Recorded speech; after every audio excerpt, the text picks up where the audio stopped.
형제와 여러분 안녕하세요. 오늘은 8월 26일 금요일 하늘로부터 온 권위라는 제목으로 마태복음 21장 23절부터 32절까지를 묵상하겠습니다. 23절 예수께서 성전에 들어가 가르치실새 대제사장들과 백성의 장로들이 나와 이르되 내가 무슨 권위로 이런 일을 하느냐 또 누가 이 권위를 주었느냐.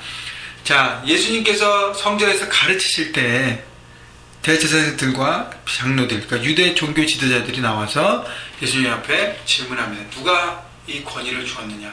다시 얘기하면요, 그들은 성전을 주관하고 예루살렘과 이스라엘 백성들의 모든 종교적인 것을 주관하고 있는데 어떤 권위를 받고 이 성전에서 티칭을 하는가? 우리는 너에게 권위를 준 적이 없다고 얘기하는 것이죠. 그러나 예수님의 그 인기와 예수님의 그 권위, 가르침의 그 능력과 그 모든 것들, 그 기적과 이사와 그런 능력을 알기 때문에 함부로 이렇게 질문하지 못하고 어떻게 하면 꼬투리를 잡을까 이렇게 계속적으로 접근하고 있는 것입니다.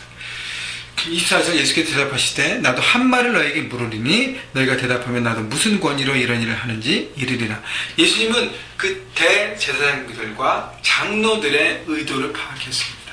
그렇기 때문에 그 의도에 휘말리지 않은 거예요. 오히려 그것을 역으로 질문하면서 그들의 중심을 꿰뚫고 그들을 돌파하려고 생각했습니다. 여러분, 우리가 이 세상을 살아가면서도요, 넌 크리스찬들과 또 그렇지 않은 모든 사람들과 이렇게 대화하면서 우리 크리스찬으로서 질문을 받을 때가 있고, 어떨 때는 막 이렇게 요즘 기독교 많이 비판당하니까 질문을 받을 수가 있잖아요. 그죠? 그때 거기에 끌려다니면서 막 헤매지 않고요, 오히려 그것을 역으로 질문하면서 정말 진리가 어떤 것인지, 무엇이 더 중요한지를 이렇게 드러낼 수 있는 지혜가 필요합니다. 그래서 우리가 하나님의 지혜를 받아야 되고요, 그것을 구해야 되고, 그것을 바라봐야 세상에서 하나님 나라는 살 수 있습니다.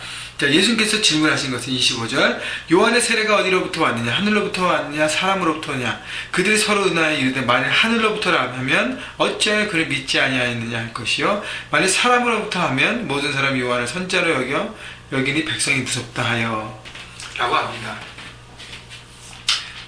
자, 예수님께서 질문하신 것, 요한의 세례가 어디로부터 왔느냐? 왜냐하면 이 이스라엘 지도자들, 종교 지도자들은 세례 요한의 그 모든 사역과 그 가르침과 그 회개의 메시지도 그들 받아들이지 않았어요. 근데 세례 요한은 광야에서 외진데서 그냥 있었기 때문에 그냥 이렇게 그거를 이렇게 대충 인정하지는 않았지만 이렇게 놔둔 것이죠. 그렇기 때문에 세례 요한에 대한 그 모든 것들도 유대 지도자들이 그런 태도를 했기 때문에 그를 통해서 세례 요한을 이그젬플로 예수님은 그들의 마음 중심을 꿰뚫고 있는 것입니다. 그래서 그들이 어쩔 줄 몰라요. 하나님으로부터 왔습니다 라고 하면 어떻게 해요? 나도 하나님으로부터 왔는데 왜 너희가 나를 밀치느냐고 대답할 것이고, 사람으로부터 왔다면 선지자로 여기고 많은 사람들이 추종했기 때문에 그 사람들에 대한 여론과 이런 것들이 질타를 받을 수 있기 때문에 두려워한 것입니다. 그래서 대답을 회피합니다. 27절 예수께서 대답하여 이르되 우리가 알지 못하노라 하니 예수께서 이르시되 나도 무슨 권위로 이런 일을 하는지 너에게 이르지 아니하리라. 예수님은요, 쓸데없는 논쟁과 그 논쟁을 이기려고 하는 그런 목적이 없으십니다. 그러니까 그들이 대답하지 않으니까 대답을 안 하시고 그 자리를 넘어가시는 것이죠. 여러분, 우리가 이 땅에 살아가면서 어떤 논쟁이 있을 때 논쟁을 이기려고 하지 마십시오. 이겨서 우리가 얻는 것은 아무것도 없습니다. 오히려 사람을 세우고 붙잡고 그들의 마음의 중심을 꿰뚫고 무엇이 중요한 것인지, 예수님은 복음을 알리고 십자가를 알리고 하나님의 진리를 알리는 것이 목적이지 사람들과의 논쟁에서 이기는 것이 목적이 아니라는 것이죠. 여러분, 그 더 큰 것을 바라보며 이 땅을 살아가야 하는 것입니다. 28절 그러나 너희 생각에는 어떠하냐? 어떤 사람에게 두 아들이 있는데 맏아들에게 가서 이르되 예 오늘 포도원에 가서 일하라 하니 대답하여 이르되 아버지 가겠나이다 하더니 가지 아니하고 둘째 아들에게 가서 또 그와 같이 말하니 대답하여 이르되 실소이다 하였다가 그 후에 뉘우치고 갔으니. 자, 예수님께서 대답을 피하시면서 비유로 말씀하십니다. 왜? 깨닫게 하기 위해서 두 아들 비유를 얘기하는데 큰 아들은 말로만 듣고 순종합니다. 포도원에 가서 일하라는 아버지의 말에 둘째 아들은 말로는 불순종하지만 나중에 회개하고 순종함으로 돌아옵니다. 그래서 입으로 말로만 형식적으로 순종하는 사람은 불순종한다고 얘기하는 것이에요. 그러나 입으로는 불순종했지 회개하고 뉘우치고 삶이 변화되어서 그렇게 하는 사람이 바로 하나님 나라를 살아가는 사람이라는 것을 얘기하는 것이죠. 31절 보세요. 그 둘 중에 누가 아버지의 뜻대로 하였느냐? 이르되 둘째 아들이니이다. 예수께서 그들에게 이르시되 내가 진실로 너희에게 이르노니 세리들과 창녀들이 너희보다 먼저 하나님의 나라에 들어가리라. 자, 유대 지도자들의 부시하고 저주하고 업신여기는 대표적인 인물이 바로 세리와 창녀입니다. 복음을 받아들이고 하나님의 뜻을 받아들이고 진리 가운데 살려고 그것을 붙잡는 세리와 창녀보다 너희는 못하다고 예수께서 비유로 말씀하시는 것이죠. 왜냐하면 입으로는 다 안다. 나는 다 할 수 있다.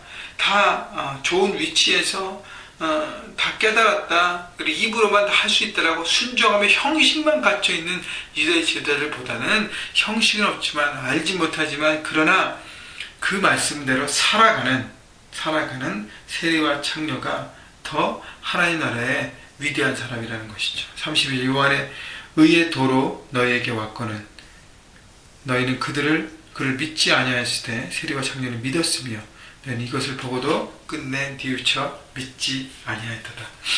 자, 그래서 유대 지도자들에게 비유로 가르치면서 그들이 정말 깨달을 수 있도록 무엇이 그들에게 업출하겠지를 예수님께서는 분명히 말씀하십니다. 여러분, 중요한 것은요, 유대 지도자들처럼 예수님을 하나님에 대한 말씀을 알고 많은 것들을 깨닫고 가르치고 하는 그런 알면서, 그러니까 지식적인 알면서 머무르는 삶은 문제가 있다는 것이죠. 중요한 것은요, 조금 모르더라도요, 그렇게 변화된 삶을 살아가는 것이 더 순종하는 삶이고 하나님께서 기대하시는 삶인 것입니다. 여러분, 중요한 것은요, 우리가 말씀 묵상 지금 하잖아요. 큐티 하잖아요. 늘 강조하지만 아는 것에 끝나지 마십시오. 깨달은 것에 끝나지 마십시오. 그렇게 살아가십시오. 움직이십시오. 그렇게 살아갈 때 정말로 우리가 말씀을 받아들인 사람이고 믿고 순종하는 사람이 될 것입니다. 여러분, 우리 하나님 말씀을 이렇게 들려지는데 우리가 알면서도 거부할 때가 많지 않습니까? 나는 다 알아. 나는 다 할 수 있어. 대충. 또 말씀 묵상하면서 잘 아는 말씀이 오면 그냥 쉽게 넘어가는데 여러분, 그렇게 하지 마십시오. 순간순간 그때를 통해서 그 말씀을 통해서 주신 하나님의 말씀을 귀 기울이시고요. 한 가지라도 붙잡고 삶으로 적용하면서 여러분 삶에 귀한 열매가 맺어지기를 주님의 이름으로 축원합니다. 여러분, 말씀의 권위 앞에 여러분 무릎 꿇으십시오. 하나님 주신 말씀을 하나님의 말씀으로 하나님께서 우리에게 직접 말씀하신 것으로 여러분 들으십시오. 들어야 열려야 받아야 취해야 순종해야 여러분의 삶이 그렇게 될 것입니다. 하나님 나라를 살아가게 될 것입니다. 그렇게 살아가시기를 주님의 이름으로 축원합니다.